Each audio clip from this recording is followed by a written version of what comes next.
நடுவினிலோ தெருவினில் மித வெயிலினில் இத வெளிச்சத்தில் மழை வரும் என உன்னை தரும் என அண்டத்தின் எண்ணம் என்னென்ன என நீ அமைத்திடும் வீட்டுக்குள் உள்ள பூச்செடிகளின் பூக்களை வெல்ல சுருள் முடியுடன் இரு மகன்களை இறை வழங்கிட இமை நிறந்திட கட கடவென கவிதைகள் என கதை வளர்ந்ததும் அவர் வளர்ந்ததும் மறுமுறை இருமுறை உன் பிறவியை கிடைக்கணும் அவர்களுக்குமே உன் முகம் கொண்ட இரு மகள்களை இறை அருளிட அனைவரும் அழகிய சுய படங்களை எடுக்கவே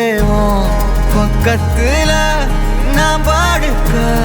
வழி சொல்லம்மா ரத்தத்துல பெத்தெடுக்க விதி விடுமா தீமா தீமா